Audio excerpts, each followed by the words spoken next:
everybody.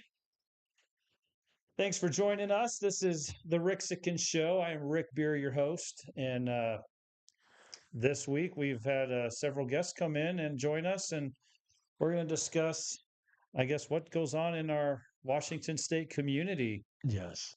I Today, am here as well too. yeah, today we have Donnie Parker managing the Hey, that's me. I'm Donnie. studio equipment. We have Ian Robertson with us. There he is. Yes. And we're going to discuss And his wife Linda here as well too. his wife Linda, and we're going to discuss, I guess some community projects going on in the community. Anything new and news you're talking about? I don't know. There's so much news going on. I'm like, I almost need to just take a break. Yeah, I understand from that. the news. There's politics and all this stuff happening, and and one of my main philosophies that I preach is that we are the peasants at the bottom, left, right, Democrat, Republican, independent, whatever you believe. I feel like we're at the bottom of the pyramid and we're busy arguing. And I think we really need to find some common ground and come together. We have more in common than we have more alike than we do different. Yeah, absolutely. We all want kind of the same thing. I mean, I would think most people want Hey, we're actually on. some type of affordable housing. We're actually live on TikTok too right now. Are we? Yeah.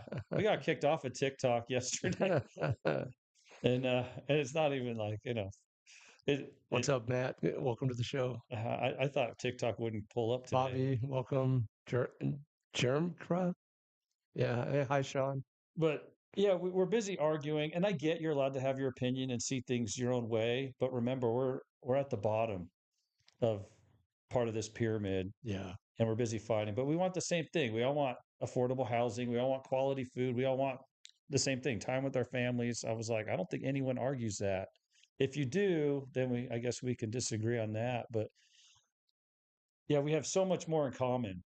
I guess the means of getting there we argue about.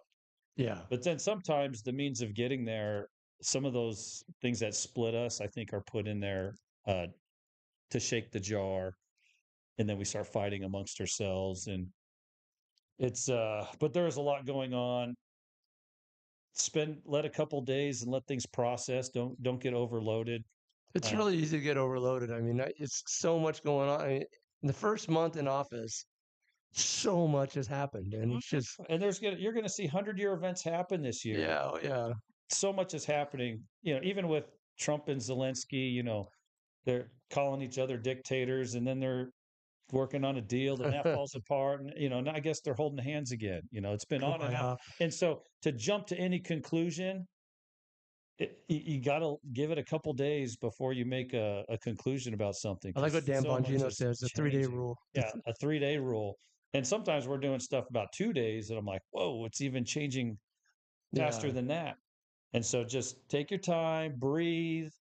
I mean, what's important to me is that my bills are paid. Yes. That my projects are moving forward. Yeah, it's important to me that your bills are paid also. There's some uncertainty. I was on a phone conversation this morning, and they're like, hey, Rick, I got some funds. Where do I put it? I'm like, I don't know right now.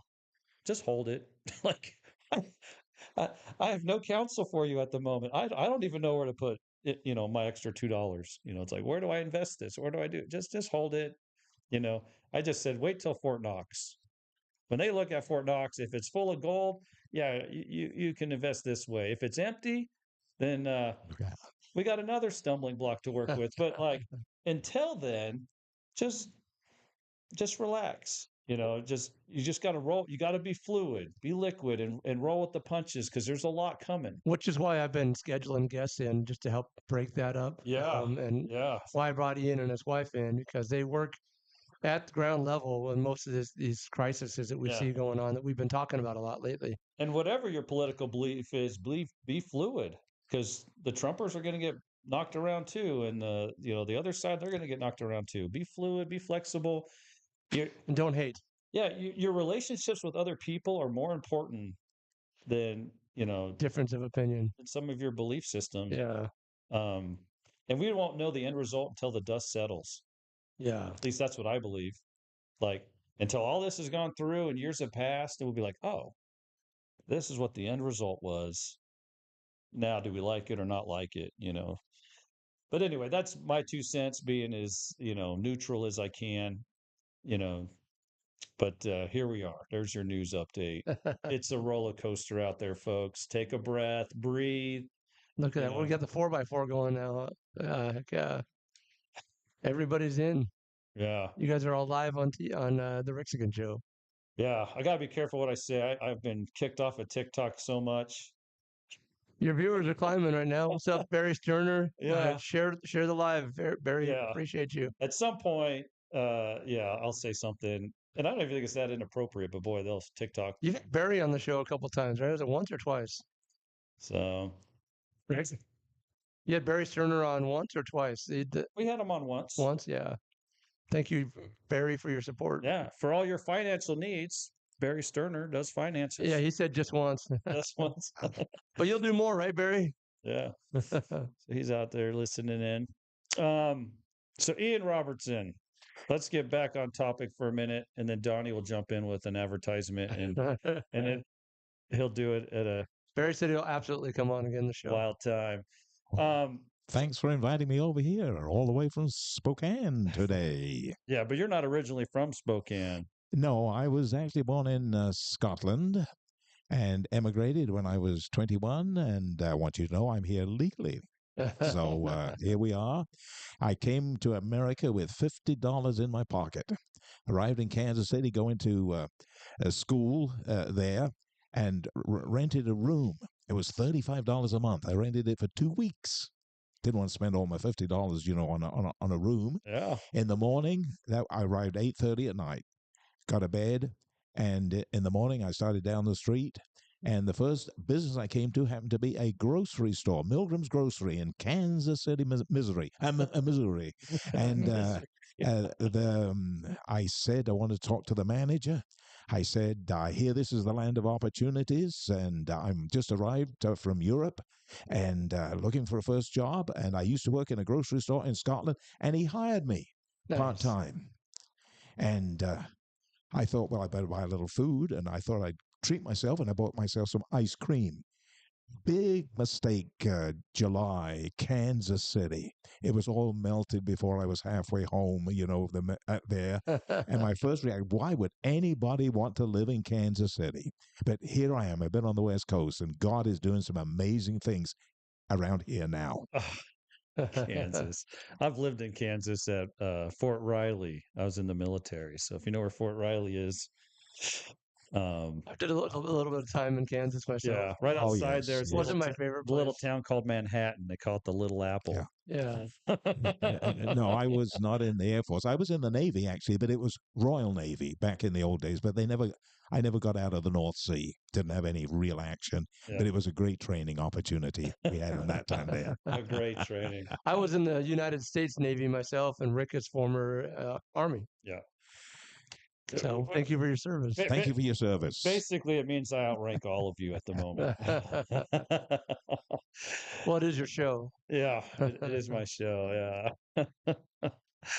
All right. I have a few notes taken down. So Ian and Linda, you guys work with government, business, and faith communities to do what? What's the purpose? Well, actually, it was our sheriff in Spokane County, Ozzie, back about 3-4 years ago. He said, we, the citizens, need to take a lead in what we're doing. Our jail system is an absolute mess. Mentally ill people in jail, the numbers that we have, 70% of those in our jail in the county are waiting trial and challenges there. Our criminal justice system is also a big mess, and we need to do something about that.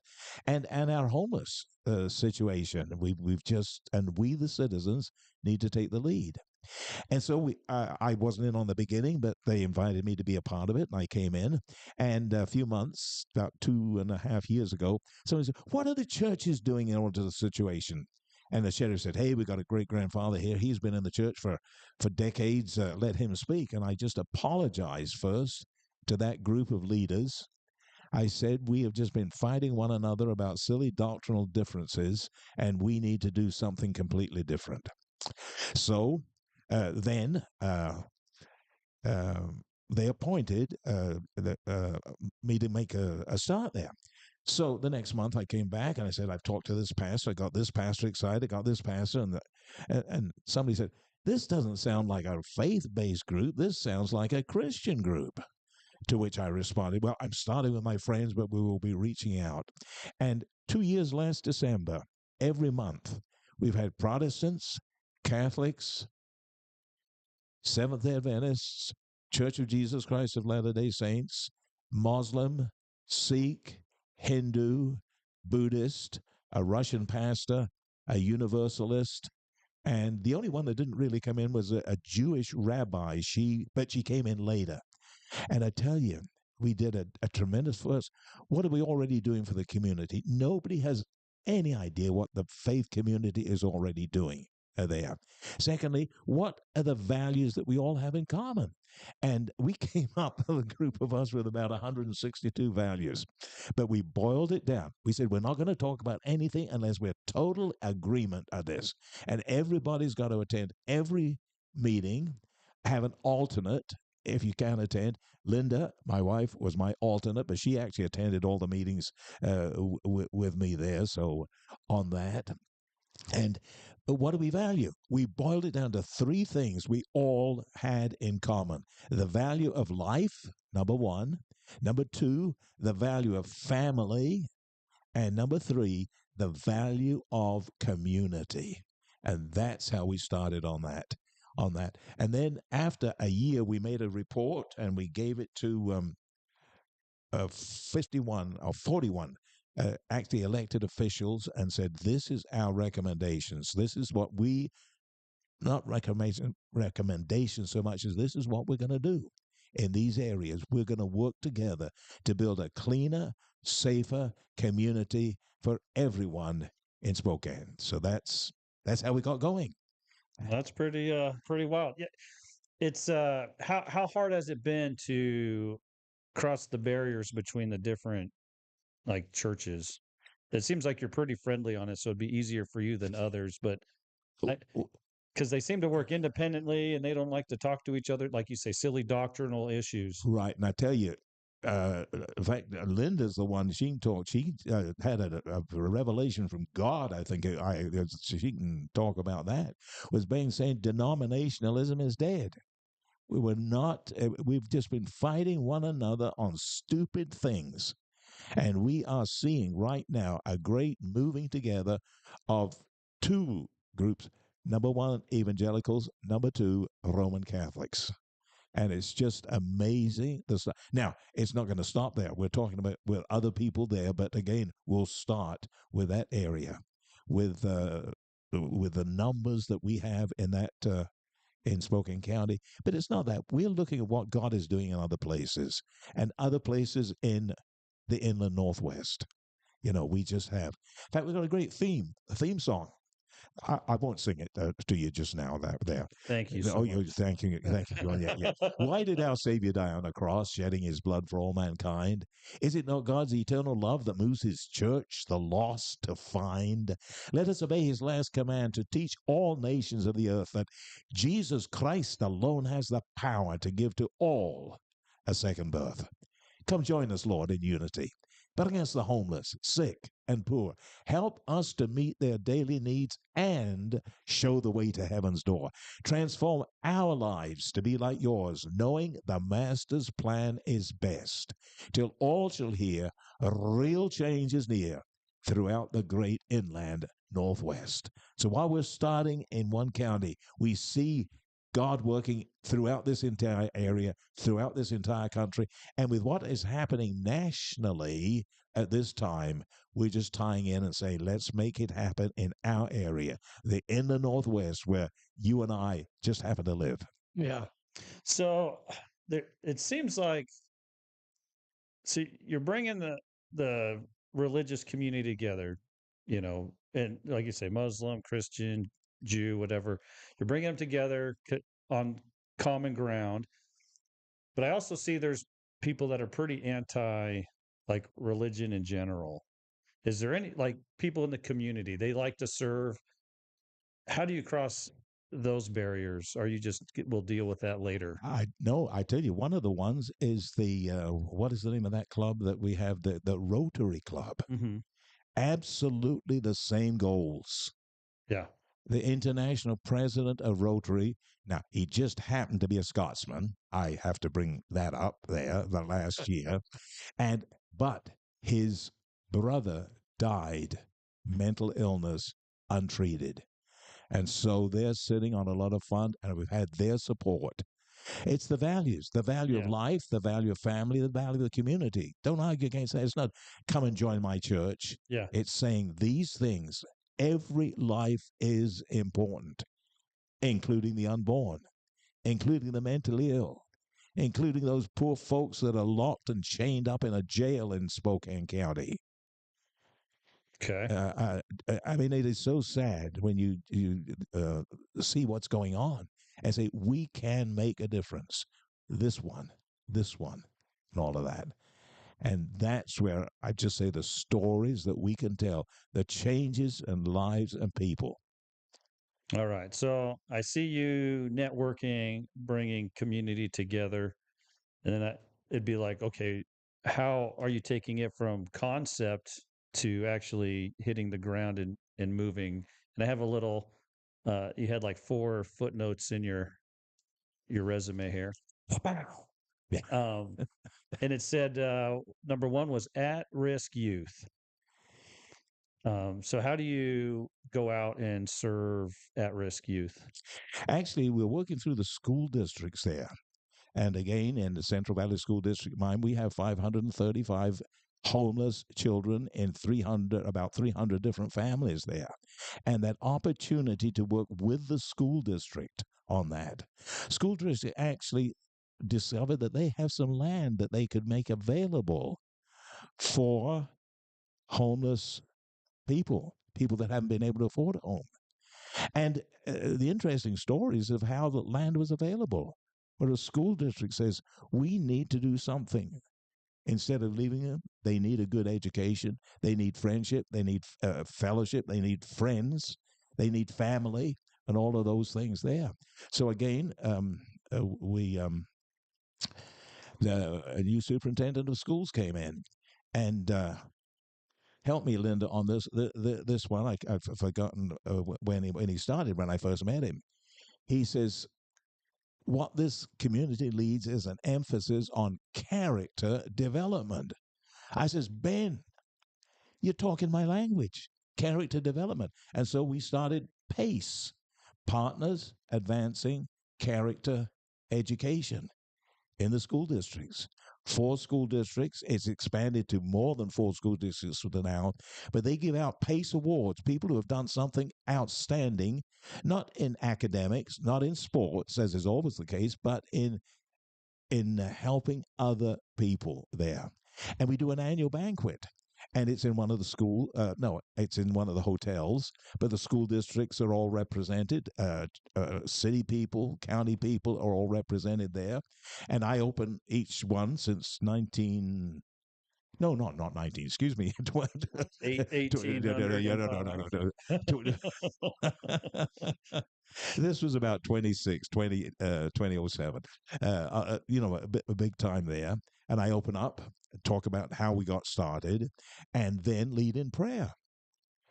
And every year somebody comes up, you're praying at a school event? I says, yes. Do you have a problem?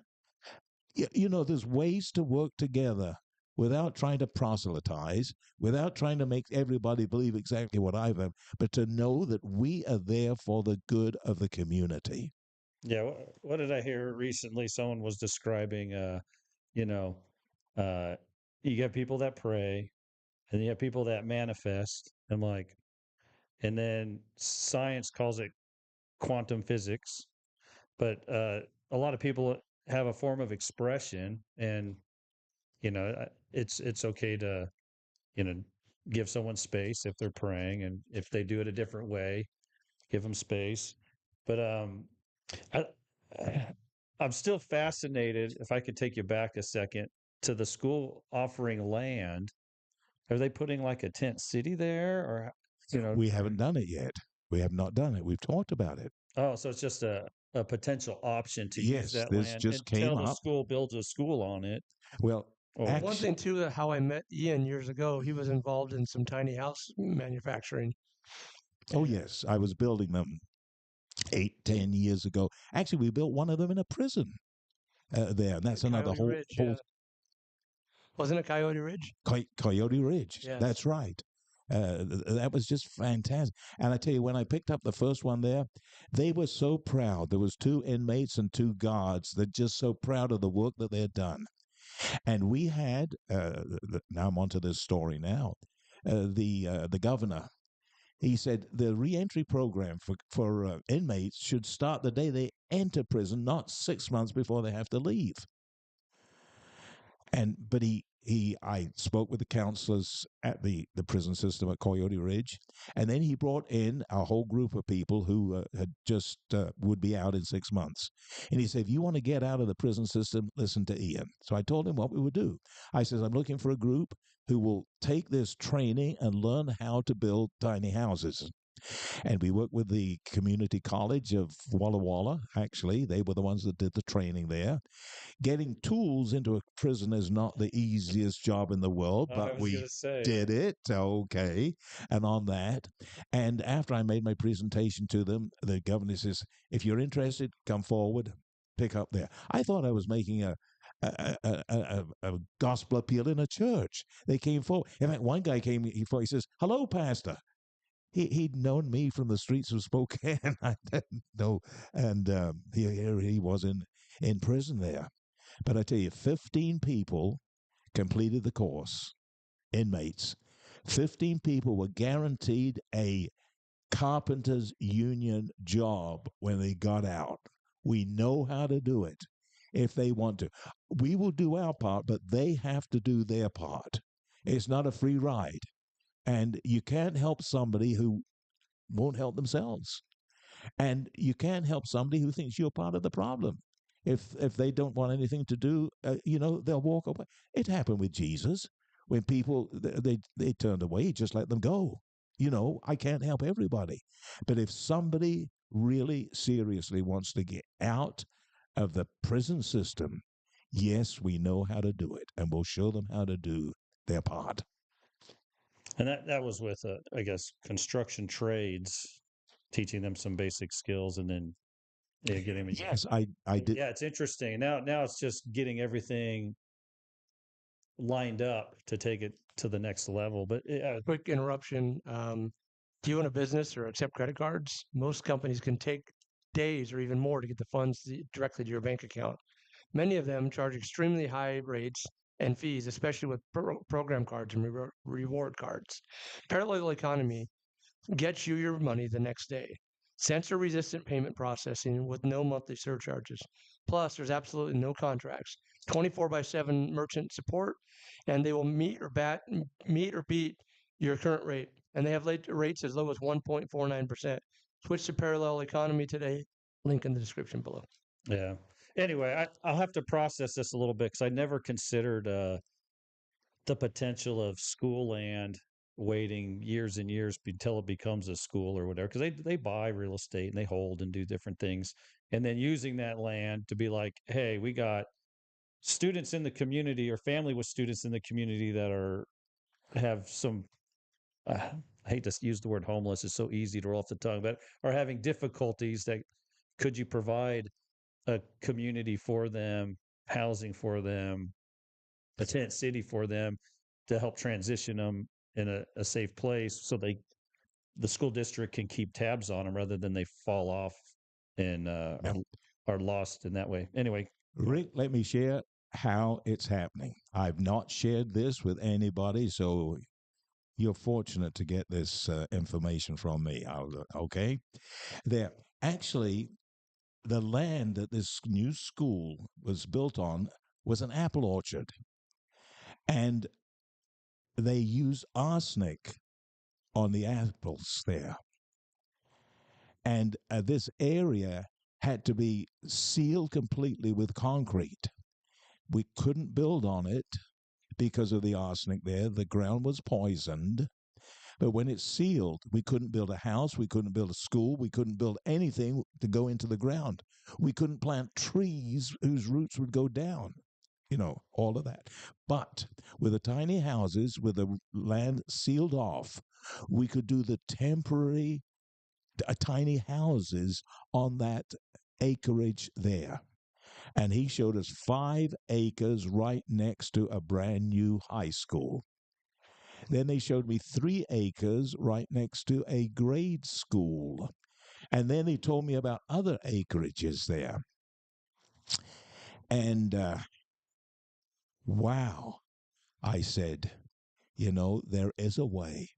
And we'll work through. Now we've got to work through all the challenges. But I bet if this happens in Central Valley School District in Spokane County, we might find similar things in other places in the state of Washington. We never know. But we're going to be working on this first one and step by step work through the challenges that, yes, there's challenges, but these are opportunities we see, the possibilities when we can think out of the box. And yes, there is a way that we can help these people. Now, how do we fund it? That's another thing. And I've got all the things there because banks are making all the money right now. Boy, I put $100 into a bank. I get, or a savings account in a bank, 2% interest. Now, the bank loans it out at 5%, 7%, 9%, sometimes 20% there. But let's see, 5, 7, 9%. But when we put that $100 in, the bank can loan out 10 times that amount, the Federal Reserve System. Fractional reserve lending, yeah. Lend out $1,000 there. Yep. And they make all the profit on all those other 9 times, $900 there. And we know how to get around that with the bank. It's being done in the state of North Dakota through the North Dakota Bank. Goes back to the 1930s when the government refused to give loans to farmers back in those times. And the state started a bank there. And once you know the cash reserves that governments have, now, I'm not going to give that out over the air right here for Spokane County, but we know these things and we know where the money can be loaned and how it can be a blessing and the people. So we don't build until we've got actually people who want to actually live there. They go through an application and they will be funded. And banks, we've got banks, love that. Interesting. It's a cool concept. Thinking outside the box. I'm like, I thought I was clever. Excuse me. But this is, interesting concept. I was like, huh. There are pieces of land around the community, not just the school district, but I mean, you're just talking about one, but to be able to do some of these projects on, but it's also, there's a lot of red tape, right? I would say your biggest obstacle might not even be the money. To me, it sounds like getting through the city. Absolutely. And that's why I'm working with this particular city and not another city that I will not name on the air at this particular time. Yes, I've been taken. I've been, and all the problems, but it's not about that. There's challenges that if we decide as the faith to community, that's why in Spokane County, with the key organizations that are actually helping the homeless right now. Last week, I was one of the hardest ones is a man with a son getting him got that there. Linda can give you a story about Victoria of what happened. There was a lady went to the bus station. I'd like to hear that story. You Yeah, we haven't heard much from Linda. Yeah, I'd like Linda, to hear you're up. Yes, Linda. Get with it, Linda. You tell about that. Yeah.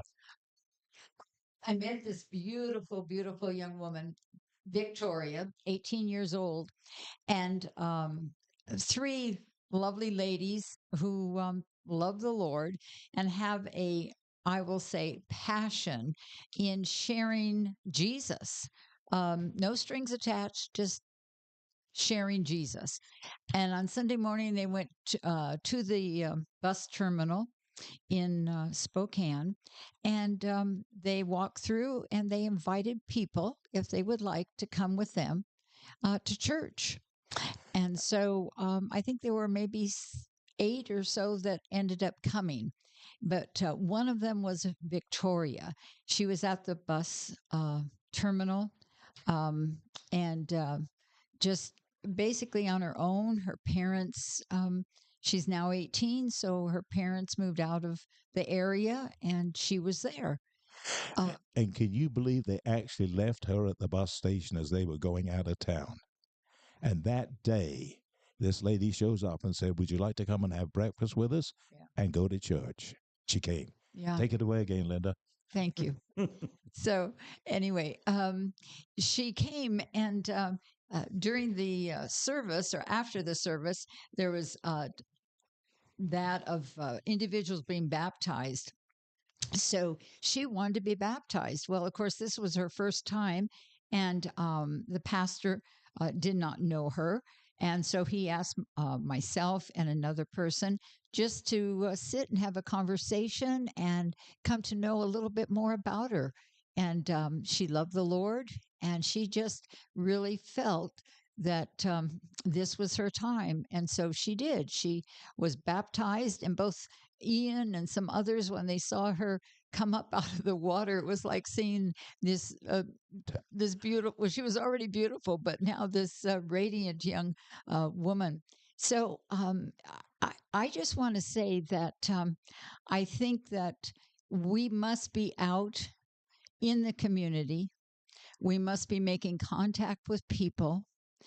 Um, if it's just a friendly hello or whatever, but because of COVID, that was a time when people locked away, many people, children included. And during that time, they just became very inward in their thinking, in their not being sociable, not going out. And so I just really believe this is the time for whomever, and I don't want to say quote unquote, uh, just Christians. No, I'm saying the community, whatever faith you are, or if you do not have a particular faith, but it's your involvement in the community. And that's so important. And the more we invest, Ian and I have found out, the more we invest, the the greater for us the blessings. But you actually start to see a community within a community, people helping each other, and it's beautiful. There is we worship the Lord led us to a congregation to worship with. And on Sunday morning, they feed, 150 people or so. And not all of them, they're not required, they're not asked to stay for the time of worship, but some choose to. And during the cold times, they would, some of them would fall asleep on the wooden pews and so forth. But the wonderful thing is that that is a part of meeting their need and loving them.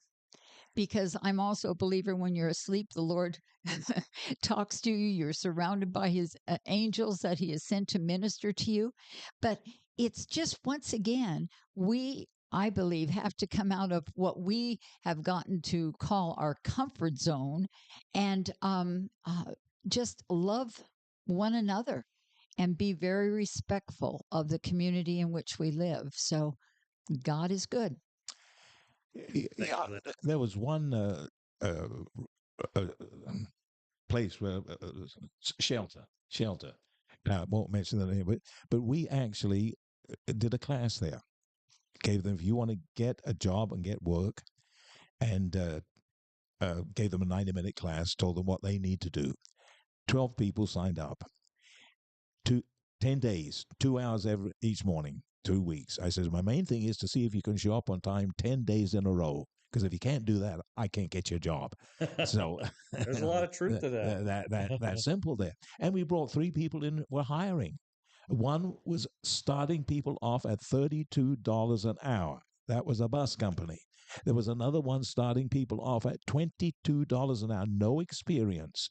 And the bus company and this other uh, building company, uh, you'll get that wage while you're being trained there. And then the third one was sweeping the streets in Spokane, and that was $17 an hour. So, I mean, all of that. They all got jobs. They all ended up with work.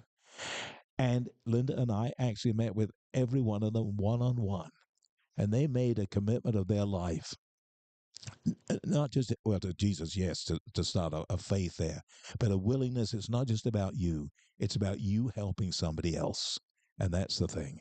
So I want them to go from dependence to independence, where they can actually stand on their own 2 feet, to what we call interdependence, where they're actually helping somebody else. And I think that is the biblical way of doing it. That to Jesus to his disciples, just saying, go there, make disciples who can make other disciples and pass it on to the next generation. So those are the things that work if we're willing to put the time in. Yeah. So yeah, you're jumping into a couple other areas that you had in your notes there. I guess homelessness, housing, veterans. We've kind of touched on that. Neighborhood safety and security, I thought was an interesting phrase. Absolutely. And when we formed the city of Spokane Valley, 2003, I think it was, three or four, right over there. We challenged churches back then, and they were speaking there, would you take responsibility for so many blocks in the valley?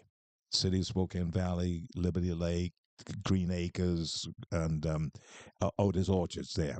We recruited 1,100 block captains through the scope, Sheriff's community oriented policing effort there, and had a presence on each one of those blocks.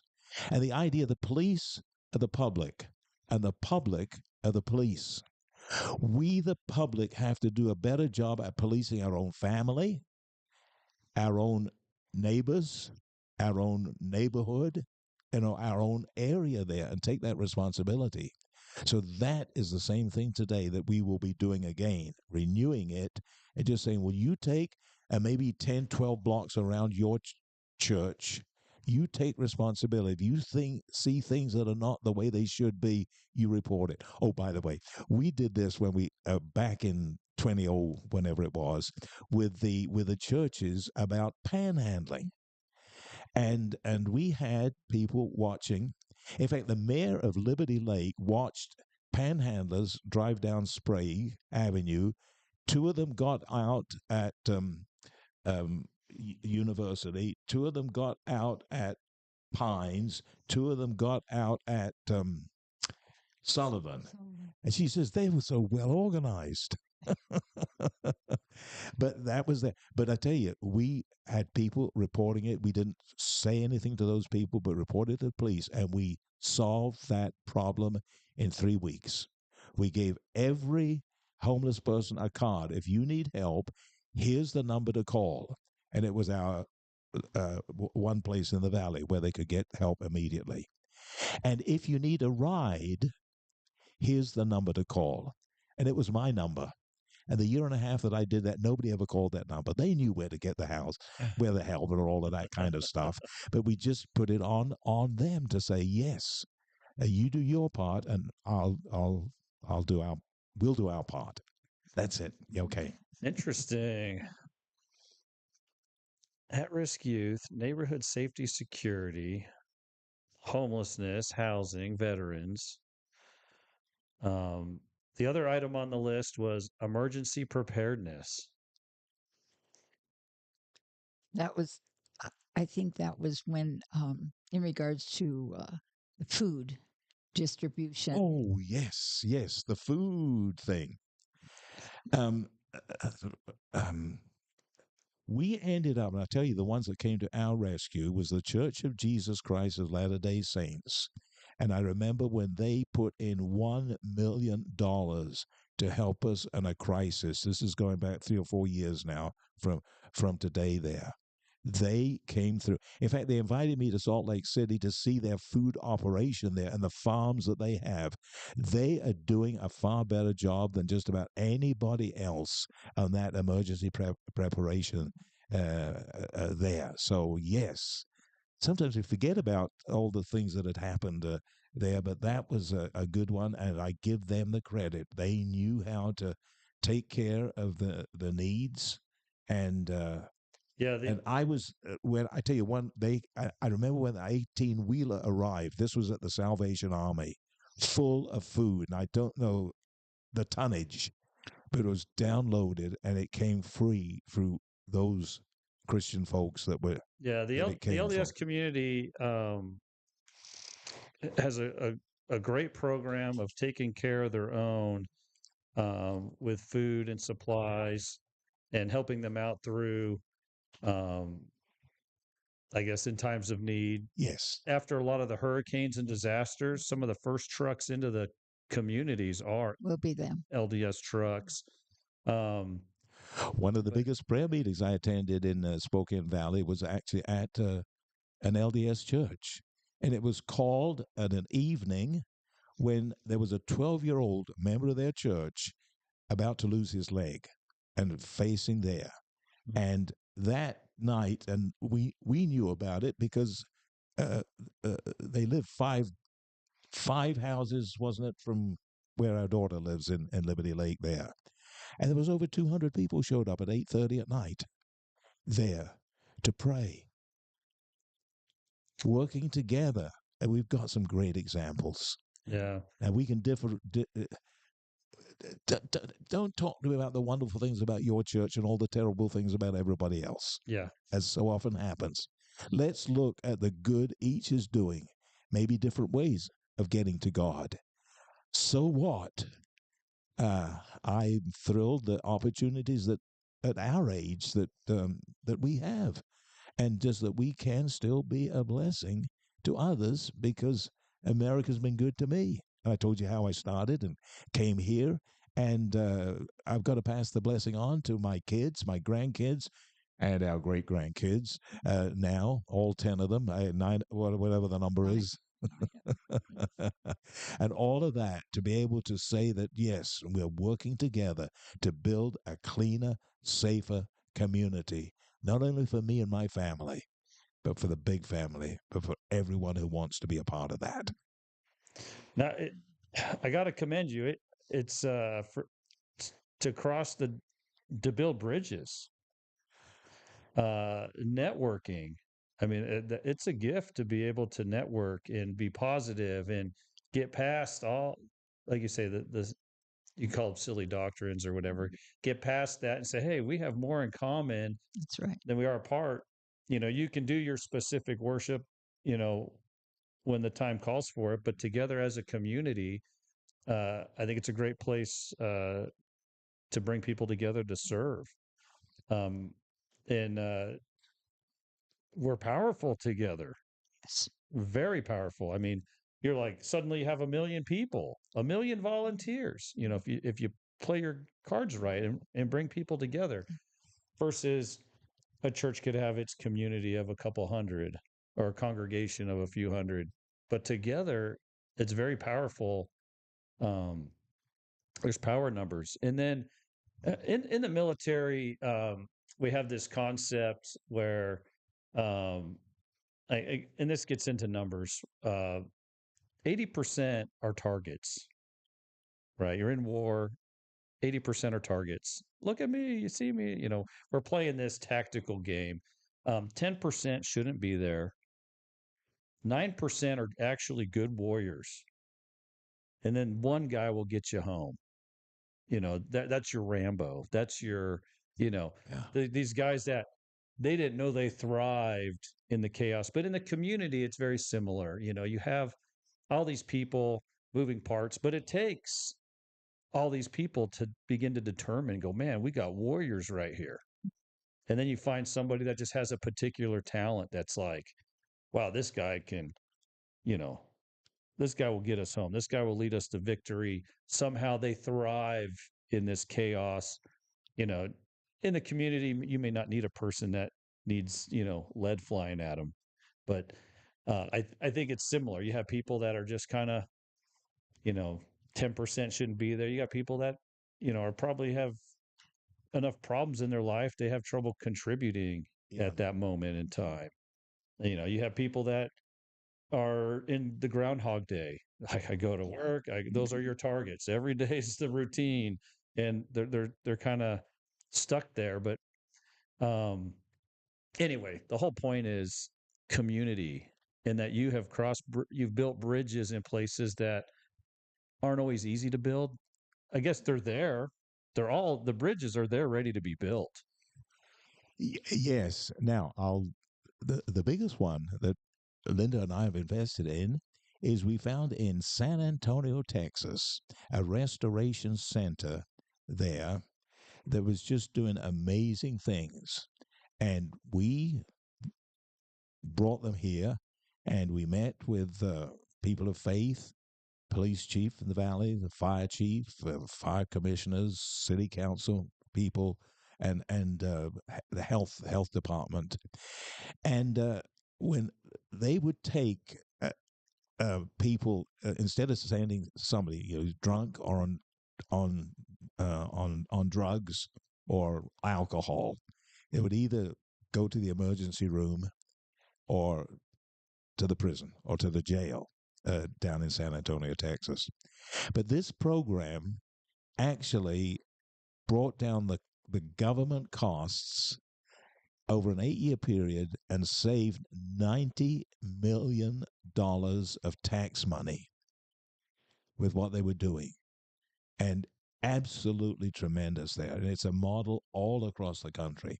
So we invited those two people. They spent a week here talking about the needs. And that is our biggest thing right now as we move into that, so that uh, people, just for whatever reason, there's that one place where they can go and they can get help. And that I'm most excited about when I've looked at that. And two of our county commissioners actually went down there to Texas and came back and said, we need to do that in Spokane County. Our fire chief, our police chief, our scope board, the Rotary Club, these ministries that we have that are saying, yes, we are starting working together. And the first thing is the research. We've done the research now. We know where the needs are. RMTM. Then motivate. Who do we need to motivate to get on board? And that's a look at my list right now of the people, the ministries, the planning teams, the churches, the government leaders, the business leaders, and so forth, and all of that there, motivate. Then train is the third thing. Then we're ready to mobilize so that each one understands where they fit into the big picture and just go through it there. And it's worked well in other cities. And if that city can save over $1 million of tax money a month, I can sell Spokane County on doing the same thing. Yeah. That's the realization. Knowing that we've done the research, we're motivating the right people, the influential people, and got the planning committee working on that. In fact, I got a meeting later today on that same thing there. The planning group that's putting the stuff together the way we did with the faith-based committee Spokane, well, and just moving forward.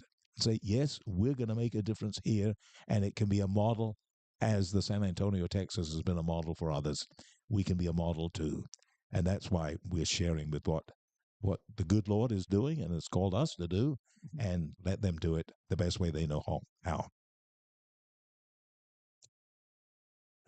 Like I said, it's impressive the way you've networked and brought so much together.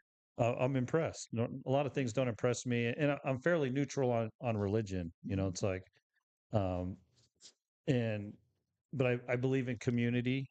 I believe in a lot of these things that you guys are doing, and Yeah. it's really amazing to see how you've been building bridges with.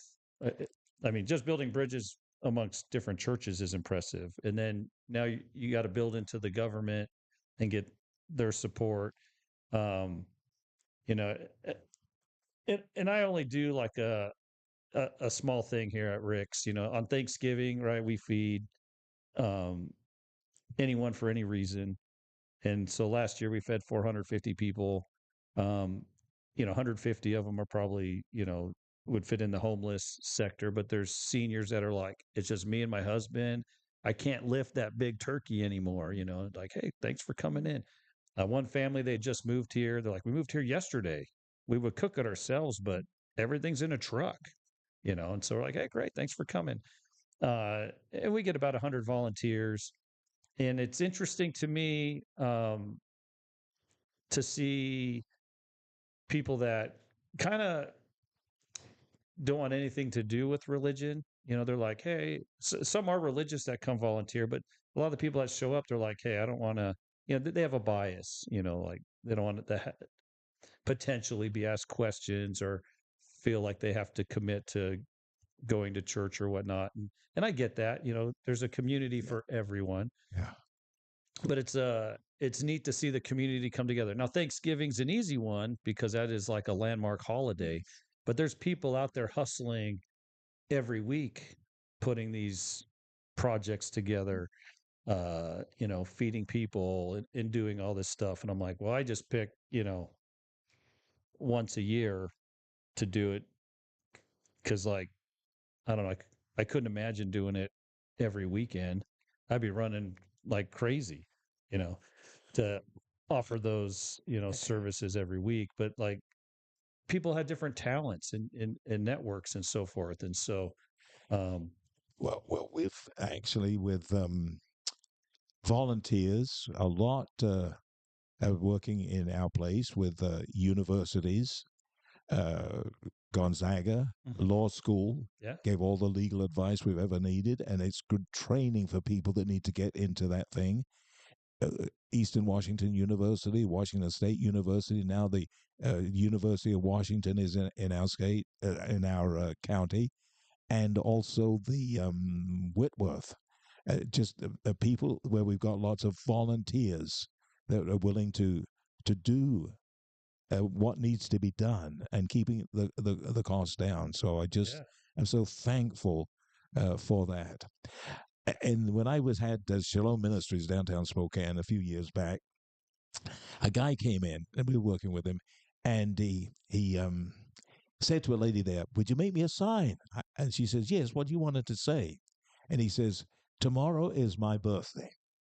She made him a sign, said, "Tomorrow is my birthday." He went out onto the street in downtown Spokane. 1 hour later, he came back with $71 in his pocket. We laughed and all of that. As long as there's people, I won't do names that are just Will you make me a encouraging sign? that sign up there. I need a sign. Tomorrow's my birthday. But there's help for those who want help. And then, oh, by the way, we do tell these homely people it's going to cost you something. It's true. There is a cost. There is a cost. And our thing is you have to become I call a community partner, and the cost is $1 a week, $52 a year. You'll get all the classes free, the bed's free, the food is free, but you have to do this. And I look at them straight in the face. Now, you may have to, back then it was, you may have to give up 2 cigarettes a week. Yeah. There's a way to do it. Oh, and if you can't do the work, I tell you what, I'll have you sweep our parking lot. You do it there. Do that. And I can remember one person I said to sweep the parking lot. His wife was there. 2 children were there. And my associate at that time, he says, I tell you what, we'll take your wife and the children down to the store and we'll get you the food you need. Okay?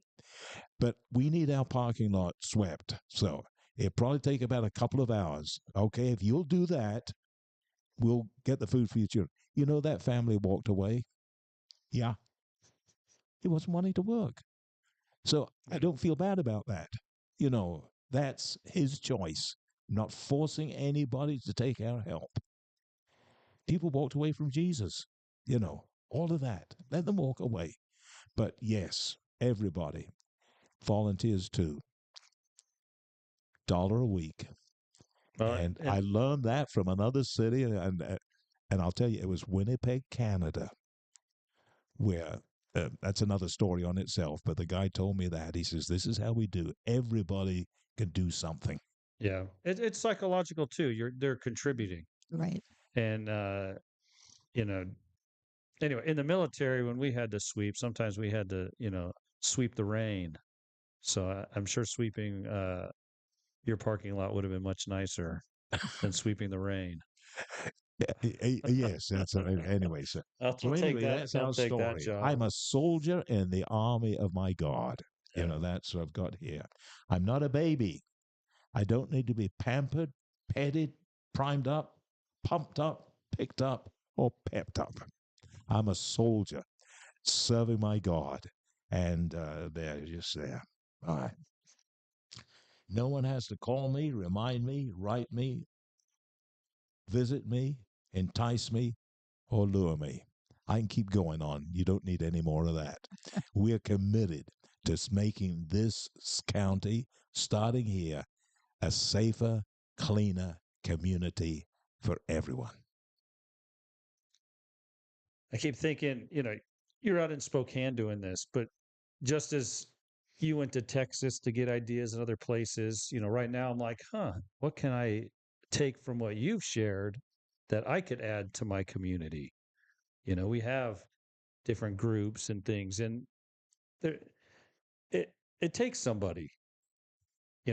This didn't won't come together. These bridges won't get built without putting yourself out there, without starting a conversation. Um, and We just need to decide we're going to keep in touch with each other, that we're going to share as you have taken the lead in sharing with others. That's how I got here. yeah, And Donnie asked me, come, let's talk, let's share, let's learn from one another. yeah, And this, what you have already doing on the media, being this way of sharing that we can get all around the world and learn and pull these people in. So I want to say thanks. You're working it. You're doing a part of. You are. I've ruffled some feathers too, my friend. No. There are people that I've frustrated along the way, and it does break my heart sometimes to have people get frustrated with you for, uh, and it could just be an opinion. And I was like, man, I really wish that we were bigger than that. I wish that we were better than that. We have so much more in common than we are different. And you came down with 100 great values. You brought it down to three, right? Life, Family, family, community. community. Like, who's going to argue with that? Yeah. There may be different, opinions on how to get there, but you know, I think when building bridges, they all want, Yeah. Yeah. like, in our community, I got to deal with the homeless a little bit, and I usually make my videos and I tease them. I try to use humor because they'll go through my cigarette butt uh, dispensers, and I call them cigarette butt pirates. And some people think I'm mean for that, but I'm like, I try to be humorous about it because I don't want to be mad at them. I had Oh, one guy get up on my roof, and I was like, uh, so I brought my own truck and ladder instead of calling the fire department, and I got him down and um, cracked a joke that I was a hero. I'm not a hero. I was just being funny, um, but they're people. They have a value, and it's a big debate on how to help them.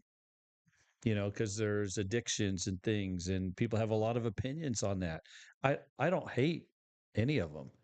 Like I say, I'm happy to feed them. I'm happy to do different things, but I also know, how do you help someone that doesn't want to be helped? Have you had any luck getting no. past If that? they don't want to be helped, we can't help them. Yeah. That's up to them.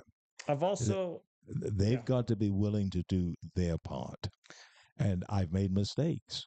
One comes to mind. I hired a guy as a cook, and came back and found out he had bought a 6-pack for some guys and was sitting outside, getting them drinking. No, you're not going to do that with my money. yeah, You know, stuff like that. But and another one I hired a grandson because I knew the grandmother, and he wanted to borrow my big Macintosh computer to learn and do video. I let him take it. I ended up having to go to 2 pawn shops to buy back my Macintosh and 2 video cameras. yeah. We've all made mistakes. Stuff is people have taken advantage of us, and that's part of life. Yeah, I've we all take chances on people. I at least think, I hope we all do. And in many cases, you get burned. It's part of the process. I had an instance that comes to mind where um, someone was, brought to me and said, "Hey, this person needs a job, some help," and you kind of feel obligated. Okay, I'll give him a chance. And so he was kind of on his way up. After a few months, his family got a place to live, and then I lent him a work van and whatever. And anyway, I was just a stepping stone in his process. Um, you know, 3, 4 months later, things fell apart for him. I went to pick up my van, and like the ignition thing was missing, like the battery was missing. I was like, how do so I had to took a little effort to even get the vehicle back. It can be very frustrating. Yeah. Now, a couple years later, he doesn't want to look me in the eyes, but I'm like, I hear he's doing good. Like, I hear you know, he's stable. He's been clean for a couple years. And I was like, okay, of the 100 stepping stones it took to get him there, I was one.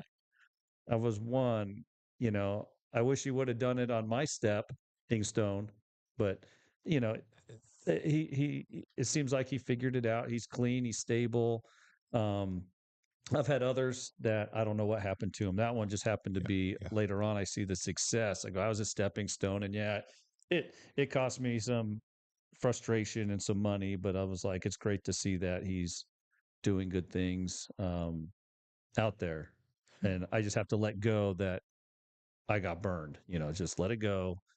I can only handle helping out so many people, given a chance here and there. I can't No, give 100 people a chance. I no. can take one at a time. I hate to call them projects, but in my mind, I go, I can Yeah. take on a project. Hopefully, it's the right time, the miracle of the timing and all that, that they can get past that.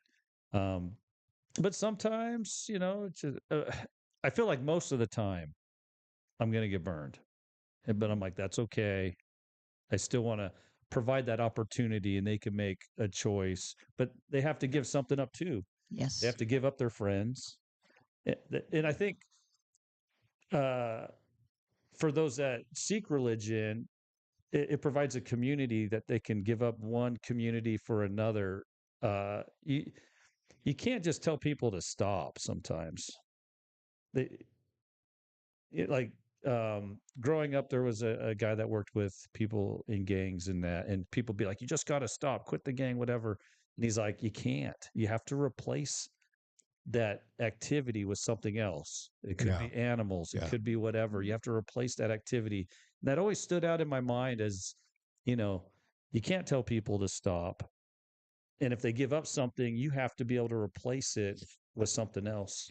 Yeah, that was the with some people. I asked them, where do you see yourself 2 years, 5 years from now? Where would you like to be? Is the road you're on gonna get you there? If not, maybe you need to think another road. And we go through all this, blaming somebody else. I just made a bad decision, or it was just that habit got. I mean, we got all of the excuses, but that ability that we have to have with these people. I don't care if it's 100 times you keep coming back. Here you will be loved. Here you will be respected. Here we want to do everything we can to help you have a happy, safe, clean life. Yeah. And they, you just look them right in the eyeball and just say, that's it. Well, we'll do our part. But if you can't help somebody, I'm saying this again, who won't help themselves. They can't help somebody if they think I'm part of the problem. And we can't help them if they won't go with a biblical solution. That's where we got the help that we got. Well, even like AA, Mhm. right? These other addiction facilities, Yes, they have a spiritual aspect to that, you know. absolutely. So And they need help, you know, physically, spiritually, mentally, emotionally, relationally, financially, the whole person. You got to deal with the whole person, not just about one. And to realize that, where do you see yourself? What's it going to take to get from where you are today to where you want to be? Are you willing to make this a 1 year, a 1 month? Where do you want? Maybe they can't think 5 years, but maybe you can think 5 months. yeah. Where? Break it down and say, listen, I'm going to be here. And here's my number that you can call. And I've got a prayer on the back of my card, everyone that I'll give to that there. And I says, when you ready to just give up and ask help, here's how God can help you. This is the kind of prayer you can pray. Yeah. And by the way, it's a prayer you can have somebody else pray. Think of somebody else, not just yourself. And that's where we get the joy of just seeing lives transformed, transformational. And at our age now, to see the younger generation of what younger people, younger pastors are doing, and the number of ones that are saying, yes, we are working together. It's not about me and my denomination. And this whole woke thing, this people that are in it for the money, yes, there's a lot still that and that. They're going to be found out. But anyway, Well, there's many things that are titled a certain way, and it's not always the end result or meaning of what it was Meant to be. meant to be. And it and it's tough for some people to let go of those titles and so forth. yeah, But in our community, there's there's I guess the homeless battle going on, and people have different ideas on how to approach it. And I'm a bit lost on it because I have yet to see like a great solution for it. And like, how do you help someone that doesn't want to be helped? And that's really like the big stumbling block that I see with it. And it we have, you know, businesses in town that are tired of it. I think most of the community wants a clean community, and then you have people that love them, that'll do anything for them. And, and you have government services and all this stuff going on. And then there's fear of adding more government services because no, that'll bring more in. And you're like, like a rehab center, they're like, no, because they can quit anytime. And then our numbers begin to expand larger than we can handle. And I'm like, man, there's not a great solution for it. Uh, Socializing, I think, is a great start, though. Getting them out and about, like even showing up to a free meal, they have a chance to socialize. Getting them integrated in society, getting a job. Um, but it's still like there's that deal, like unless they're clean, do you help them? Unless you have all these like how to, and I don't have an answer for it. I wish I did. well, we do. We're seeing the opportunities that for us today, step by step. We're not saying we know everything about that, but we're learning from one another. And I'm learning from what's going on well and what is really happening in other cities. And right now, I've seen other good ones. But right now, this is where God has called Linda and me to be. And this is the joy that we get now in serving Him and helping, knowing we're heading towards a cleaner, safer city for all people. Yeah, That's it. that's beautiful. And It's true. You the networking I think that you've done is my biggest impressment here. And I was like, man, there's certain things that are working or have potential to work that I hadn't thought of. And I was like, that's pretty cool. Because a lot of times I'm like, I guess maybe I'm biased. Like, I've heard it all. And then I was like, no, we're talking about this and that. Like, oh, that's interesting concept, or hey, this is working in Texas, and you're reaching out to places, um, and you're bold to go across, a rope bridge and then build it into wood and then build it into concrete. It's not. It takes something to reach out, and like you say, some people say, no, I'm not interested, and then later they come around. To be open to everyone, and I really like that. I think Thank you. that's great. Thank you.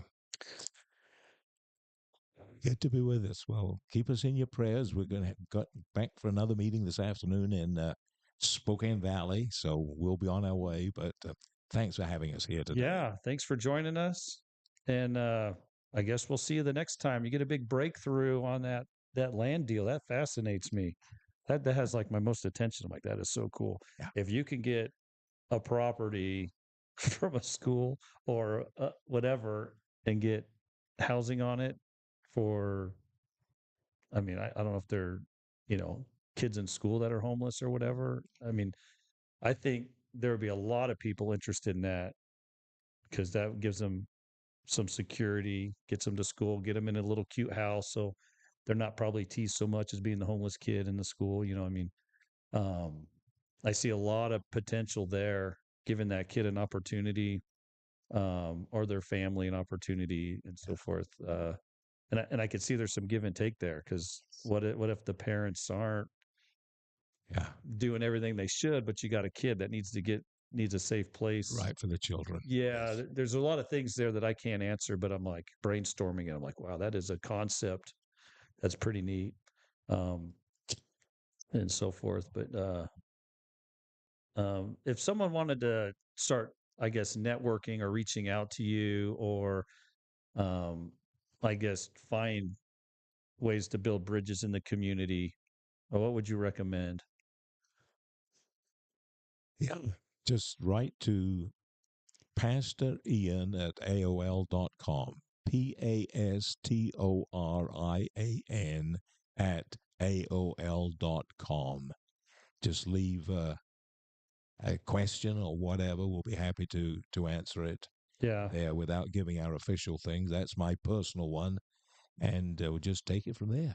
yeah, And the ideas that we had. Last thing I'll just say, we started the Hub Sports Center in Liberty Lake, doing a tremendous job actually working with the schools. That's another thing. After school activities for every middle school in the entire valley. That started there. But I put in the first $1,000. Max Spalding put in the first $10,000.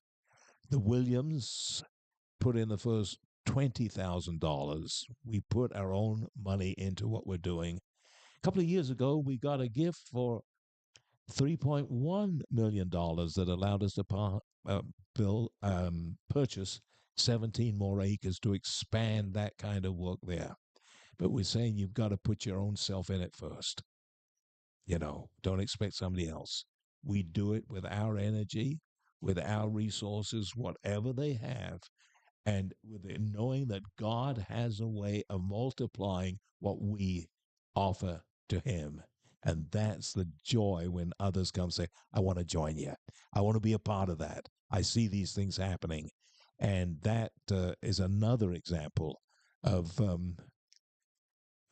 the valley was there. And I had actually, they named me Citizen of the Year because I did that. And that was a blasphemy. long time ago. But the realization that you just put your heart into it and just say, with God's help and God's guidance, we're going to see this thing through. And we've done that. And I mentioned the PACE was another thing. Yeah. Partners Advancing Character Education. The teachers love it. September, respect. October, responsibility. November, citizenship.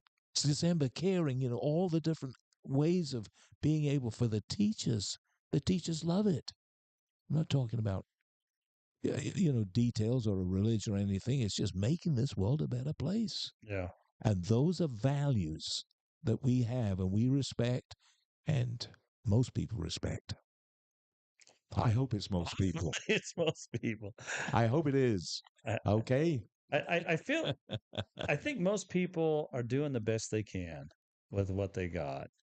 And, um, the way they react in the world and all this stuff. They're just doing the best they can with the cards that were dealt. And, um, bettering lives is a beautiful thing. I'm a big believer in community.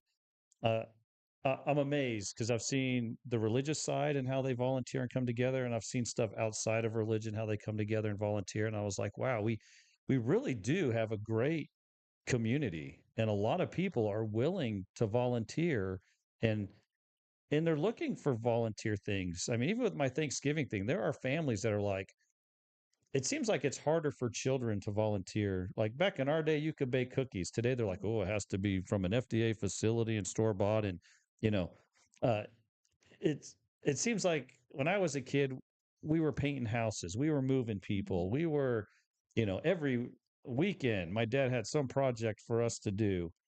And today, I'm like, my kids are spoiled rotten, and and you, there's not as many opportunities like to serve. At least I feel that way. Well, There are, but it's you got to work a little harder and to get the youth involved and to get them to serve at a young age. Yeah, I think it'll help them when they're older to find those opportunities to remember it feels good to serve, you know. But if they lose that opportunity, then they'll be older and they'll be, more Scrooges in the world, if I could say it like that. And so it's like when I see a kid that's, they got the lemonade stand, we try to support them, and if they're out there doing work or volunteering, finding those opportunities. Do you guys have opportunities for like youth to serve? I don't have a specific thing right now, but we've done it in the past where we've taken people. In fact, the church people have gone to other countries Yeah. and actually done. I can tell you stories all over the world Yeah. where people have been willing to do that. But I wish we would do it more, how to train those people in the other countries rather than teaching or doing it ourselves and making them more dependent on America. There's a big problem. I can talk some other time Yeah. about that, Yeah. Yeah. but that is very real. Yeah. You go there, you dig wells and ditches and all this stuff, and they stand around and watch. Yeah. Yeah, no, And you're no, like, no, here's no, a we're doing shovel. that. No, no. But yeah, that is a thing. Yeah. Well, very good. Well, we'll wrap this show up. Uh, Donnie, our tech, stepped out, so we might just have to end this on a cold note. But thanks for joining us. And yeah, the next time you have a big breakthrough, give us a buzz and we'll get you back on the show. I can't wait for some of these properties of yours to get some housing on it. I think that'll be amazing. Then you made it from start to finish through all the red tape. And it sounds like you're pretty close on some projects there now. Well, when I was doing it, 8 years ago, we sold all of those houses. Yeah. There people are living in them, Yeah. and we did more in Idaho and Mississippi than we did in Washington. But that Oh. was the way it worked out. Yeah. So we're making it going to work in our inland Northwest right now. God bless. Very good. Thanks for joining us. Thanks for joining us, everyone. We're signing out. Cameras are still rolling. Now, how, Oh, I may ask, they are? Okay. Okay. Okay. After show. How often do you do this? 3, sometimes 4 times a week, just Okay. depending on what comes up. Okay. Very It's good. either talking about Trump and the chaos or Yeah. Okay. different things. We had a Monday, we had a business in town that an Indian cuisine, Aroma's Indian cuisine in town. If you like Indian food, it's really good. Just opened up. And I've been there 3 times, and I love it. I was like, Mm. that's great. I So think they're opening one in Spokane. probably must be doing I something think I right. saw it advertised. Yeah. Yeah, I think they're in Wenatchee and are they Tri Cities or maybe they're Spokane? I don't remember, but yeah, maybe they're Spokane as well. But Mm. yeah, if it's a business or politics, whatever, That's great. politically, I try to take a neutral standpoint because, like, Understand, of what course. what Yeah. is what is it? We don't know until the dust settles, and Mhm. um, I see value in all sides. You know, sometimes I think of politics as an artist and a manager. Yeah, it is. Sometimes you have a group of people saying, "Hey, we need to do this." You know, Mhm. free love, open Yeah. borders, and then you have a manager that says, "No, the No, structure is this. right. We want everything in a box." And when is the right time to add the new view or maintain the structure? And that part's the unknown. Well, oftentimes with the structure does come, But there's beauty in it, right. in both sides. Yeah. Otherwise, without the structure, chaos. Yeah. Yes, yeah. So, You know, so you have artist and a manager, right? Which is yeah. tends to be a conservative party would be the manager, and the artist is more the liberal side. Yeah. And what do you do when the artist is like, I want to make a painting of a naked woman? The manager's like, pornography, your audience might not accept that. They might not call it art. So the manager's freaking out. And when he makes the painting, it could go be a big hit or it could be a total failure, you know, but you have this battle that Yeah. goes on. And Oh, yeah. so it takes both sides to introduce new ideas. It's just when do you make the adjustments and moves? And that's what we argue about. But that's it's tough. Yeah. It's tough. Now, you raised in this community? No, I've Oh, been here about 9 years. When I got out of the military, I came out here and I worked in Quincy at a Microsoft data center for a little bit. Um, Oh, okay. did some job hopping, and now I'm a contractor. And then I bought this place 3 years ago, and I just kind of do my thing.